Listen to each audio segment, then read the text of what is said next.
Hi everyone, my name is Jaeda, my pronouns are she, her, and today I am presenting the impact of Thrive at a predominantly white institution, building new legacies and reclaiming space. And so sort of the abstract of this presentation really focuses on RAGs, racial affinity groups for women of color at predominantly white institutions. And we're really examining Thrive in particular, which is a women of color empowerment program run through the DEC, the Diversity and Equity Center here at Central. We explore how RAGs really impact students' capacity and their support systems to navigate PWIs. We also argue that RAGs really contributes to the personal development of women of color students through increased sense of belonging, community support, and empowerment in a predominantly white institution. And so we would like to lastly conclude with recommendations for how Central can better support underrepresented and underserved communities to really increase retention. So what is Thrive? As said before, Thrive is run through the DEC. It was created to really provide a space of safety for women of color where they can show up unapologetically as their whole selves. Because women of color experiences differ greatly from non-women of color experiences at predominantly white institutions due to lack of representation, absence of women of color spaces in general, racism, colorism, systems of power. And so we believe that if we create and support spaces for women of color without judgment or criticism, we can really dismantle these harmful cycles of dismissing women of color voices, harmful narratives, hostile environments. In other words, really just saying that women of color should have opportunities to connect and build with just one another, building their own communities. And in these communities, they can build confidence, they can share their experiences, really furthering their sense of value and agency here at Central Washington University. This school year is when Thrive really started as an identity-based affinity program. And so we meet twice a month to really come together, bond, learn, and unlearn, and release. And so the purpose and the project aim of this presentation is that Thrive is really the first space to exist at Central where they had the administrative support from DEC staff to really keep this going long-term and really honoring it as a woman of color space. So although Thrive is really new, we're also witnessing a culture shift from within this office and how the work within this office is taken to the general community. One where women of color are becoming empowered, confident in their pursuits academically, professionally, and personally. Initiatives such as this one should really be integrated throughout all campus offices, departments, centers, because putting the labor on those with marginalized identities to solve a problem they're directly affected by is really only furthering harmful systems and also just passive mindsets. And so women of color should not take the sole ownership over creating safety and belonging because essentially that really is the responsibility of the university. And so really by creating awareness, sharing our progress of what we've been able to do within only a year, we're hoping that Central really recognizes the power and the benefit of creating spaces for women of color and also minoritized communities as well to ensure that students are really positioned in a way where they can get the most out of their Central Washington University college experience. And so how this relates to diversity statistics, specifically at Central Washington University, is out of 11,174 students, only 54% of those are women.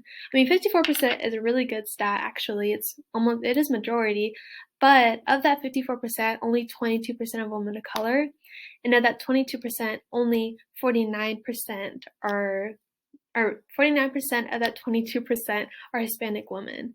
And so when you're thinking about it, that leaves about 11% of just anyone that's a woman of color that's not Hispanic, which isn't a lot of representation. And so that really shows how finding community really becomes challenging, especially ethnic communities, cultural communities, and also the staff diversity is only 16%. 8% of that is Latino.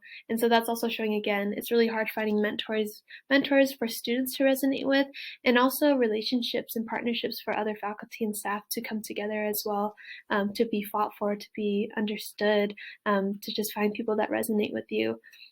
And this just kind of brings up a lot of the issues regarding hiring and retaining not only diverse staff, but diverse students. So some educational findings as well is women leaders of color in higher education face a double jeopardy of race and gender bias, which hinders their career advancement. And so today, women of color are attending colleges at higher rates, but institutions still lack support, facilities, and representation for these students. So being the only woman of color in your class or just in the space in general really creates this need to overwork yourself in order to not be overlooked.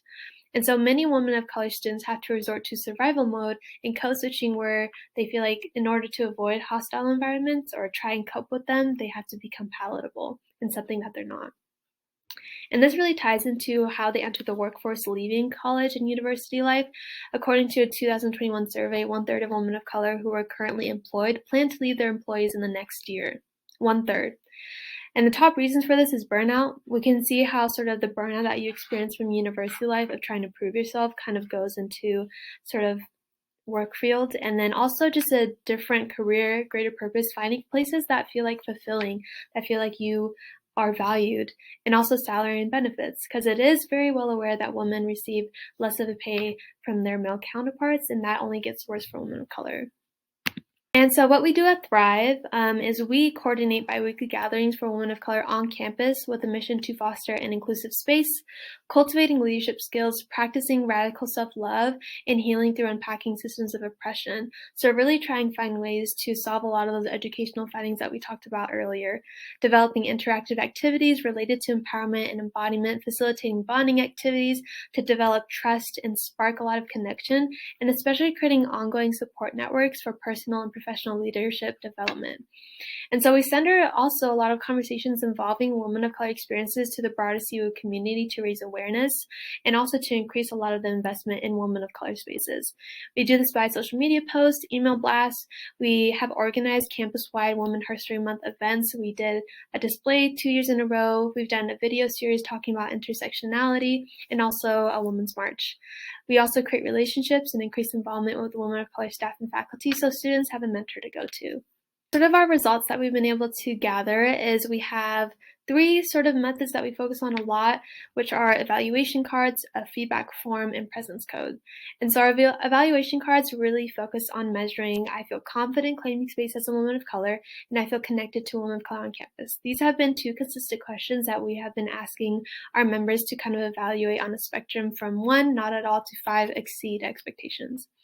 In our feedback form, we did that winter quarter, which is a very thorough process of sort of explaining their experience, whether it's they've never been involved to they've been actively involved, and how that kind of translates into what they've been able to get out of Thrive. And presence code, this is how we track the number of guests and reoccurring guests that attend our gatherings. So for results for our evaluation cards, we've had over about 107 responses. It's probably over now that we had a previous event. But from what we've gathered so far, 97% of participants felt a strong connection and sense of confidence claiming space as a woman of color and being just a woman of color on this campus. In our feedback form, 19 responses, 84.5% shared that they learned something new about friendship, confidence, solidarity, specifically related to their women of color experiences and how that applies to them and their identities. 74% expressed that Thrive has been a positive, healing, and a safe space for them. 58% said that they would be interested in a year-long commitment in a leadership role next year. And 42% of our additional comment section said that they admire Thrive's leadership and believes in its impact. And lastly, 36 said that their favorite aspect of Thrive is just being able to be in community with other women of color and only just women of color. For our presence code, in the past 6 recent gatherings, 58 women of color attended, so more than half of the results that we have for our feedback forms. We've already had met about half of what we've been able to get for the past 2 quarters, if that makes sense. And 40% are reoccurring attendees, and this attendance obviously increases every quarter, especially the spring quarter, it's increased abundantly. So overall conclusions, we argue that RAGS contributes to the personal development of CU women of color students by increasing sense of belonging, community support, and empowerment in a predominantly white institution setting. And so Thrive accomplishes this by gatherings that really increase their sense of belonging, building relationships with women of color faculty, staff, and students to foster community networks, and guided discussions and activities that foster learning and provide tools and resources for members to feel empowered at Central. So really taking what they've learned in this one space and applying it everywhere throughout the sort of Central Washington campus community. Some limitations to acknowledge as well is that the lack of women of color spaces and affinity groups on campus, specifically centering women of color identity, is non-existent. This is the only space. And so there's also a lot of conflicting schedules, which kind of is why we had low attendance the first 2 quarters. And then inconsistency in tracking these attendance, it should probably be higher, but because we've had trouble with presence, our number is actually lower on paper. Some recommendations that I'll leave you with is increasing women of color faculty, staff, student retention by creating an institution infrastructure where women of color experiences and women of color groups are an integral part of their time at Central. So this could be identity-based affinity groups at orientation within departments already, having women of color spaces for women in STEM, or having people of color in business, just anything like that as a university as a whole, where these are already placed for students who are coming in. They don't have to build it themselves. So these groups could focus on mentorship, navigating as a woman of color during and after university experience. And this is what I had to share. Thank you all for listening.